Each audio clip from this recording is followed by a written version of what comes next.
You call that a talent? Looks more like a useless trick, laughed Vorel, the Asterian entertainment director, his blue skin glowing with amusement as he watched the humans' demonstration. Primitive. Outdated. Does it even have any real value? Around him, a chorus of laughter erupted from the gathered alien performers. They came from across the galaxy, members of the Interstellar Entertainment Guild, each representing what they believed to be the pinnacle of artistic ability. Their performances were dazzling, their mental projection abilities a marvel of evolved consciousness, and here stood a human with what looked to them like a pointless skill. Sarah Chen held her small notebook firmly, ignoring the jeers and insults. She was representing Earth in the first Galactic Arts Festival, a prestigious event that had finally extended an invitation to humans. The Guild had reluctantly included humans in their ranks, even if only as a gesture of cultural inclusion. It hadn't taken long for the mockery to start. Sarah was used to it by now. It wasn't the first time human abilities had been dismissed as primitive by the more advanced alien species. What's this thing even made of? Paper. Vorel continued, flipping through her notebook with his slender fingers. You realize that physical memory storage is a thing of the past, right? We've been using Neuralink memory systems for centuries. Sarah just shrugged. You don't have to like it, she said calmly, but it works for me. The alien performers broke into laughter again, a mix of musical trills, low rumbles, and high-pitched chirps that filled the room. Sarah watched them quietly, her expression revealing nothing. She knew this was all a game to them. Humans were the newcomers, still seen as unrefined, less evolved, even a little backward. Enough, called Director Calera, a tall being with skin that shifted colors like an ocean at sunset. Her voice cut through the noise like a knife. The room fell silent. Miss Chen, care to explain your ability in more detail? I'm genuinely curious. Sarah glanced at her notebook and then at the group of aliens. She couldn't help the small smile that appeared on her face. This is what we call eidetic memory, or sometimes photographic memory. I can remember everything I see or experience with perfect detail. The notebook just helps me organize my thoughts. I can recall images, sounds, conversations, scenes, anything I've ever experienced, with complete accuracy. Vorel snorted, his skin pulsing with blue light in amusement. And how does that compare to, say, our telepathic projection abilities? Well, Sarah said, choosing her words carefully, telepathic projection is certainly impressive. You can share images and feelings directly with others, no doubt. But it has its limitations: emotional distortion, range issues, energy drain after sustained use. Vorel waved a hand dismissively. Excuses. Mental projection is the future. It's thoughts made visible. What's the point of silently remembering things when you could share experiences directly with an audience? Sarah looked directly at Vorel, her voice calm. The point is, it works. Before Vorel could reply, Director Calera stepped in. Let's put this debate to rest, shall we? A demonstration now. I want to see what the human's ability can do. She turned, gesturing to a door that led to the performance hall. Miss Chen, you have the floor. The aliens followed with an air of amusement, some shaking their heads, others whispering to each other in their native languages. Sarah walked calmly behind them, notebook tucked under her arm. As they entered the hall, she noticed the looks of pity and superiority on their faces. They truly believed they had already won whatever competition this was. The performance hall was a massive room filled with holographic projectors, emotion amplifiers, and various artistic tools designed for the most advanced performers in the galaxy. It was built to enhance the Guild's most powerful abilities: telepathic projections, emotional symphonies, and consciousness merging. The walls themselves could change color and texture to match the performer's mental state. All right, human, Vorel smirked, standing off to the side, his large eyes gleaming with mockery. Show us what that primitive brain of yours can do. Sarah nodded, walking to the center of the stage. She closed her eyes for a moment, took a deep breath, and began to speak. 3 cycles ago, when all of you arrived at the station, I was sitting in the observation lounge. Vorel, you entered at exactly 14:26 station time. You were wearing a blue robe with silver patterns that matched your skin's natural light patterns. You ordered a Centaurian fire drink and complained that it was too mild. Vorel's smug expression faltered slightly. You spoke with Zinla from Proxima about the quality of the station's accommodations. Your exact words were, "These quarters are barely suitable for a third-rate performer, let alone an Asterian master." Sarah turned to another alien, a tall, willowy being with translucent skin. "Maris, you arrived 20 minutes later. You were humming the third movement of the Nalarian Symphony, the one composed by Trelvor in the Fourth Age. You had a small tear in your left sleeve that you tried to hide when Director Calera greeted you." The alien's translucent skin flushed with a pale pink color. Sarah continued, moving around the stage, recalling specific details about every single performer present, conversations they had when they thought no one was listening, small gestures, exact wording of private discussions. Silence filled the hall, thick and heavy. Calera's skin shifted to a deep purple, and Vorel took a hesitant step forward, his bioluminescence dimming in confusion. "How?" he began. "Eidetic memory," Sarah said, opening her eyes. "I don't just remember general impressions. I remember everything, every word, every movement, every detail. I don't need technology or evolved mental abilities. It's just how my brain works." Calera's gaze remained fixed on Sarah, her expression unreadable. Vorel, however, sputtered in indignation. "But that's just mechanical recall. There's no artistry in that." Sarah shrugged. "Maybe not on its own. But it's what I do with it that matters." She closed her eyes again and began to speak. This time, her voice changed, taking on the exact tone and rhythm of Director Calera from a speech given the previous day. Not just the words, but every inflection, every pause, the precise emotional quality. Then she shifted to Vorel's voice, reproducing a conversation he'd had in private with another performer. She moved through the voices of a dozen different aliens, recreating moments from the past week with perfect fidelity. The aliens exchanged uneasy glances. This wasn't how they had expected the demonstration to go. They had come to laugh at the human so-called ability to show off their superior mental powers. Instead, they were learning that this simple memory could be its own kind of power. Vorel, still unwilling to admit defeat, crossed his arms defiantly. "All right, so you can remember things and mimic voices. But can you match the emotional impact of our performances?" Sarah smiled, setting down her notebook. "Would you like to find out?" Calera signaled to the technicians at the side of the hall. "Prepare the empathic sensors," she ordered, her voice carrying an edge of anticipation. "Full spectrum, maximum sensitivity." The technicians nodded, adjusting controls on their consoles. A series of soft lights activated around the stage, designed to measure and display emotional responses from both performer and audience. It was a standard tool for guild performances, used to evaluate the depth and authenticity of emotional projection. Vorel crossed his arms, his skin pulsing with smug confidence. "Your primitive memory tricks won't register on these. Empathic projection requires evolved neural pathways that humans simply don't possess." Sarah acknowledged the challenge with a nod. "Let's see what happens." She took a moment to center herself, her posture relaxed, her breathing steady. It wasn't bravado, it was confidence born of practice. "On my mark," Calera commanded. 3, 2, 1, begin." Sarah closed her eyes, and when she opened them again, something had changed. Her face transformed, not physically, but in its expression. She began to tell a story, a simple story about a child lost in a vast market on a distant planet. But as she spoke, she didn't just describe the scene, she became it.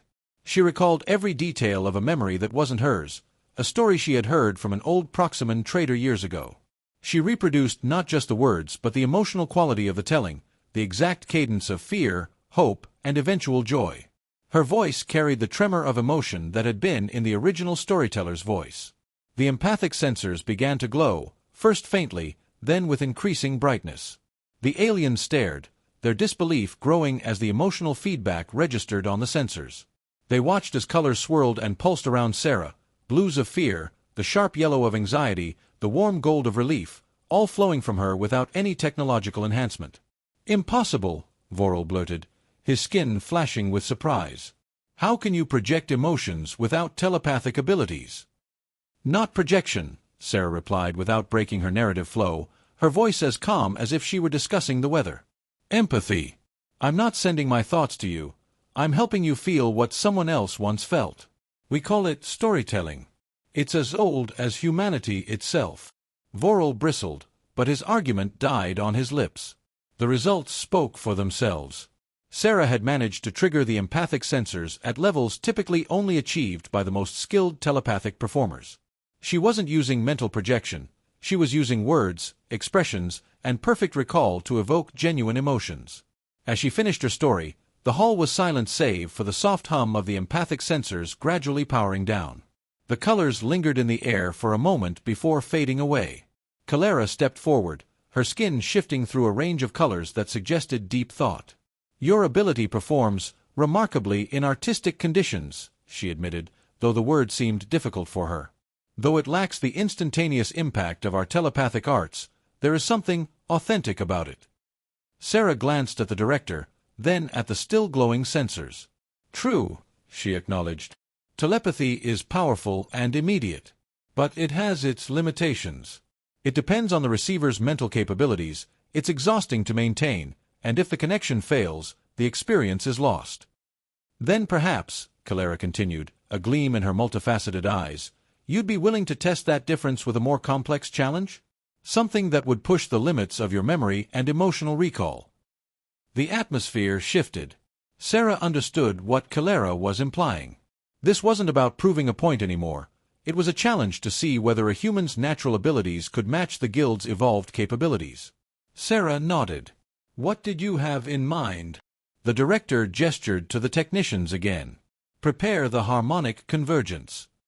At her command, the center of the stage began to transform. The floor opened, and a complex apparatus rose into view, a spinning structure of light and sound designed to create random, complex patterns of sensory input that changed too quickly for normal minds to process. It was the Guild's ultimate test for performers, a device engineered to overwhelm even the most advanced telepathic artists. The alien performers exchanged knowing glances. This was the test that separated true masters from the merely talented. The harmonic convergence would generate thousands of images, sounds, and sensory impressions in rapid succession. Even the most gifted alien performers struggled to capture more than fragments of its output. Let's see how your perfect memory handles this, Vorel said with renewed confidence. Sarah approached the convergence, studying the spinning apparatus. Her face showed concentration but not fear. The device activated, and immediately the air was filled with a kaleidoscope of images, sounds, and sensations, faces, landscapes, music, textures, emotions, all blending and shifting at incredible speed. For 5 minutes, the convergence bombarded Sarah with sensory information far beyond what any human should be able to process. She stood perfectly still, her eyes moving rapidly as she took in the storm of information. The aliens watched, certain that her primitive human brain would be overwhelmed. When the device finally powered down, Sarah remained silent for a long moment. The performers waited, expecting confusion or defeat. Instead, Sarah began to speak. She described the first image, a mountain range on Proxima 4, shown for only a fraction of a second. Then the sound that followed it, a 3-note sequence from an ancient Asterian morning song. Then the flash of color, the fragment of poetry, the mathematical equation that had appeared for less than a heartbeat. One by one, in perfect order, Sarah recalled every single element the convergence had produced. Not just the obvious images, but subtle background details, transitional notes, even the patterns in which they had appeared.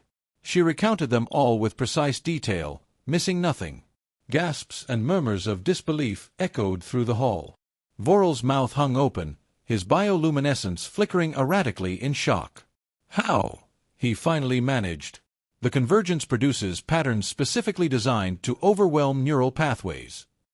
That's what eidetic memory means, Sarah explained, her voice steady despite the mental exertion. I don't choose what to remember. I remember everything. My brain captures it all, automatically and permanently. Kalara stepped closer, her skin shifting to a deep blue of contemplation. You've engineered no mental enhancements? No neural implants or consciousness extensions? None, Sarah replied simply. Just a natural human variation. Some of us are born with this ability. Vorel's eyes darted between Sarah and the now silent convergence, his confidence completely shattered. You planned this. Sarah met his gaze without flinching. We didn't plan to impress you. We planned to show you something different. The room stood in stunned silence. The echoes of Sarah's perfect recall still lingered in the air.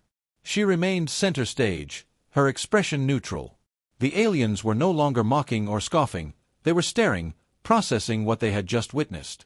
The mighty harmonic convergence, designed to challenge the most evolved minds in the galaxy, had been conquered by a human with a notebook. Director Calera, always the observer, finally straightened up. Her skin had settled into a calm, respectful purple as she approached Sarah. "Impressive," she said, her voice measured. "Your ability isn't just simple recall, it's a different kind of consciousness altogether." Vorel, still grappling with what had unfolded, shook his head in disbelief. "But how? With all our evolutionary advances, our neural enhancements, how does such a basic species achieve this level of mental precision?" Sarah took a step forward, feeling their attention on her. "Your abilities are incredible, no doubt. Telepathy, emotional projection, shared consciousness, they're marvels of evolution. But sometimes all that complexity overlooks basic strengths." She gestured to her head. "Eidetic memory uses no energy signature, requires no technology, never powers down or needs recharging. It's just neurology at its finest. Humans adapted to harsh conditions on our home world by learning to gather and retain information to survive." Vorel scoffed, though there was noticeable uncertainty in his posture now. "You're saying we've been over-evolving our mental abilities?" "Not exactly," Sarah replied. "You've been optimizing for your circumstances. Telepathic projection makes sense when you have the neural structures for it and need to share complex experiences efficiently." She continued, "But humans grew up on a world that threw everything at us: predators, weather, illness, other humans. We learned to observe, remember, and share information with whatever means we had available. That's why storytelling became so important to us." Calera nodded slowly, her expression thoughtful. "It's not about which is superior," she said. "It's about using what you have to its fullest potential. Your memory, despite its simplicity compared to our abilities, is powerful because it's reliable, permanent, and completely internal." She paused, looking around the room at the other performers. "And that's something we've overlooked in our pursuit of more flashy, externalized abilities." Vorel shifted uncomfortably, his pride in his species' mental evolution at war with the reality of what he had just seen. "You're saying there's still value in basic cognition?" "Not basic," Sarah corrected. "Different. Specialized in its own way. Your telepathic abilities are amazing, but they're dependent on technology, energy, and compatible receivers. Our memories aren't as immediately shareable, but they're always with us, impossible to jam, hack, or interfere with." She picked up her notebook again, her stance relaxed yet dignified. "You mocked our primitive minds because they didn't match your idea of advanced consciousness. But our way of thinking and remembering has kept us alive through wars, disasters, and harsh environments. Sometimes the oldest methods endure because they work." Calera raised a hand, signaling for attention as the other performers murmured among themselves. "You've given us much to consider, Miss Chen," she said, her voice carrying the weight of authority. "Perhaps it's time we stop underestimating abilities that differ from our own." She glanced at Vorel, who nodded hesitantly. The blue-skinned alien seemed to be struggling with the admission, but there was a glimmer of grudging respect in his eyes. "Agreed," Vorel finally said. "We've been too focused on our particular path of mental evolution, neglecting other forms of cognition. Your demonstration has expanded our perspective." He turned to Calera, adding, "We should explore a wider range of abilities in our guild performances." Calera nodded, her gaze returning to Sarah. "Humanity has proven to be more than we expected. Your memory abilities may seem simple compared to our telepathic arts, but they possess a reliability and permanence that we've overlooked. In art, as in life, diversity of approach often leads to the most interesting results." She extended a hand to Sarah. "You've given us a lesson in humility today, and for that, I thank you." Sarah shook Calera's hand firmly, feeling a rush of pride not for herself but for what her species represented. "We're just here to learn and share, Director. We have a lot to learn from you too." Calera turned to address the room, her voice strong and clear. Let this be a lesson to us all. We are not as advanced as we believe. Our evolved abilities, while powerful, are not the only path to cognitive excellence. Sometimes the answer lies in the simple, in the tried and true methods that have endured over time. Her gaze swept over her performers. Dismissed. The alien artists began to disperse, many of them looking back at Sarah with newfound respect. Vorel lingered, looking at her notebook one last time before giving Sarah a respectful nod. Perhaps we underestimated you humans. There's more to your species than we thought. Sarah smiled, tucking her notebook under her arm. That's the thing about us, we're full of surprises. As she left the hall, Sarah felt a sense of quiet satisfaction. The guild had learned a valuable lesson, not just about human memory but about the nature of ability itself. It wasn't always about who had the most evolved mental powers or the most complex neural enhancements. Sometimes it was about reliability, adaptation, and using every natural talent to its fullest potential. Humanity's primitive brain had sent a message that resonated through the ranks of the galaxy's most mentally advanced species. There was strength in simplicity, in abilities that had stood the test of time without technological enhancement. She walked out of the performance center, hearing the whispers of alien performers still discussing the demonstration. Today they had witnessed a truth they had long forgotten. While the guild's mental abilities would continue to evolve, they would now carry a reminder that some of the most effective cognitive tools were the ones that had existed in biological brains for millennia. As the door closed behind her, Sarah allowed herself a small, knowing smile. It wasn't just her memory that had made a point, it was humanity itself. Primitive, maybe. Effective, absolutely.